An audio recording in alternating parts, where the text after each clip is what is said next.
Ada negara demokrasi di dunia yang tidak punya oligarki. Ya, betul. Problemnya adalah kepemimpinan yang berhasil dalam demokrasi adalah yang mengendalikan oligarki, bukan yang dikendalikan oligarki.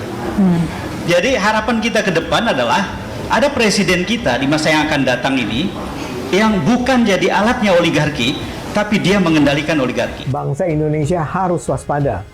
Politisasi Islam akan terus digunakan menjelang pemilu 2024 dan itu adalah ancaman nyata bagi Indonesia. Ini saya duga terutama akan digunakan kubu Anies Baswedan. Aniesnya sendiri kemungkinan besar tidak akan menggunakannya secara terbuka. Tapi kubunya yang terutama terdiri dari kaum Islam konservatif, saya rasa akan secara aktif menggaungkannya. Kalau kita mau flashback pada tahun 2017 lalu, kita itu bersyukur kepada Tuhan tidak terjadi sesuatu yang mengerikan, meski situasi dan kondisi pada waktu itu sangat memungkinkan. Bahkan di saat kemenangannya pun, Anies Baswedan dengan entengnya bicara bahwa ini adalah kemenangan pribumi. Berdasarkan suatu analisis, FIS bisa menang lantaran mengandalkan jaringan masjid. Dan kita pun tahu mungkin 60-70 masjid se-Indonesia ikut mengkampanyekan Anies dalam berbagai bentuk pada tahun 2017 lalu. Meski Anies hanya calon gubernur DKI, nampaknya metode tersebut akan kembali dijalankan pada 2024. Di sisi lain, survei ini juga menunjukkan mayoritas rakyat menganggap saat ini masyarakat Indonesia menjunjung tinggi nilai toleransi. Yang bilang toleran 72%, sementara yang bilang tidak toleran 23%. Artinya lagi, sebagian besar menganggap kondisi toleransi saat ini baik-baik saja, tapi dikhawatirkan toleransi akan memburuk pada pemilu 2024.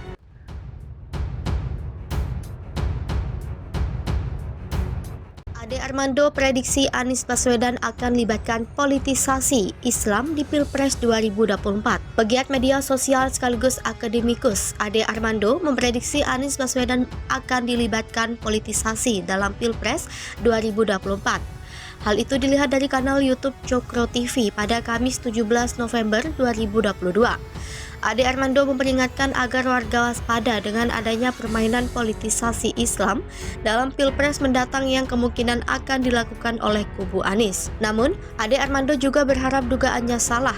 Tapi, menurut hitung-hitungan Ade, politisasi agama akan mereka gunakan karena memang hanya dengan cara itu mereka bisa menang. Ade Armando juga mempertanyakan soal toleransi dalam hal apa. Kata Ade, yang paling dikhawatirkan adalah toleransi dalam hal perbedaan agama. Ini terlihat ketika masyarakat ditanya Kompas, apakah rasa tenggang rasa harus ditingkatkan dalam hal apa? Menurut Ade, dia percaya apa yang ada di dalam benak mayoritas rakyat itu tidaklah berlebihan. Dan itu akan terjadi kalau salah satu kandidat adalah Anies Baswedan. Maksud Ade Armando, kalau yang maju adalah para kandidat seperti Ganjar Pranowo, Prabowo, Puan Maharani, Ridwan Kamil, kemungkinan besar politisasi agama tidak akan digunakan. Tapi kalau yang maju adalah Anies, baliknya yang akan terjadi. Surya Darmadi buron korupsi 78 triliun rupiah akan pulang ke RI. Kejagung silahkan kalau mau datang. Kejaksaan Agung menyatakan pihaknya belum menerima surat dari tersangka kasus dugaan korupsi 78 triliun rupiah. Surya Darmadi yang mengklaim akan pulang ke Indonesia dan mengikuti proses hukum yang berlaku. Kepala Pusat Penerangan Hukum Kejagung Ketut Sumedana mempersilahkan Surya Darmadi jika ingin datang langsung ke Kejagung untuk menjalani pemeriksaan. Ketut menekankan pihaknya tak hanya menunggu kedatangan Surya Darmadi selama ini. Menurutnya, Kejagung terus berupaya mencari Surya Darmadi. Sementara itu, Ketut enggan berandai perihal penangkapan yang dilakukan Kejagung kepada Surya Darmadi jika benar akan pulang pada Senin besok. Sebelumnya, tersangka sekaligus pemilik PT Duta Palma Group, Surya Darmadi, disebut akan memenuhi panggilan pemeriksaan dari Kejagung. Pengacara Surya Darmadi, Junifer Girsang, mengatakan Surya Darmadi akan tiba di Indonesia pada 15 Agustus guna menjalani pemeriksaan. Junifer menjelaskan datangnya Surya ke Indonesia juga membuktikan bahwa kliennya tidak kabur atau melarikan diri.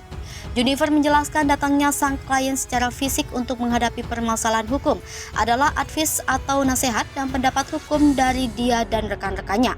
Menurut Junifer, pihaknya menekankan bahwa kehadiran Surya Darmadi secara fisik adalah hal yang sangat penting dan utama dari klarifikasi dan perkara ini. Dia pun meminta Surya Darmadi mempersiapkan data-data atau dokumen yang berisikan fakta hukum agar bisa membela diri. Junifer menuturkan, kliennya yang siap mengikuti semua prosedur atau proses hukum yang ada walaupun saat ini sedang dalam perawatan dokter.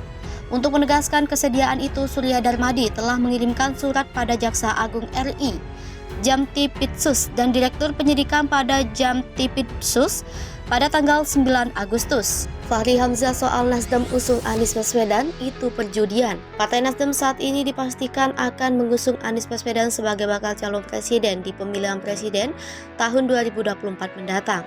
Sekarang ini, ex-gubernur DKI Jakarta itu pun sudah memulai safari politiknya ke beberapa daerah yang ada di Indonesia.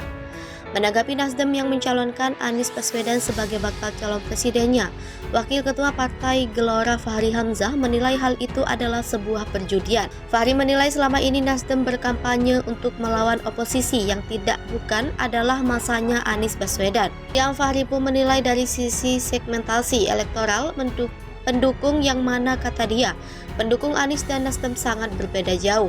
Lebih lanjut dari sisi pendukung Anies Baswedan, mantan Ketua DPR RI periode 2014 sampai 2019 itu menilai bahwa bisa saja pendukungnya beralih ke kandidat lainnya. Pasalnya, baik Anies maupun Nasdem akan mengumpulkan massa dengan jenis yang berbeda.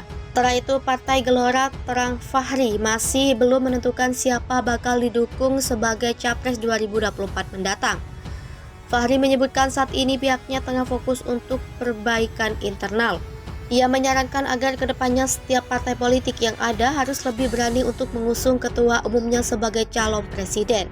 Fahri pun menilai saat ini parpol tidak berani untuk mencalonkan ketua umumnya lantaran tidak memiliki popularitas yang tinggi.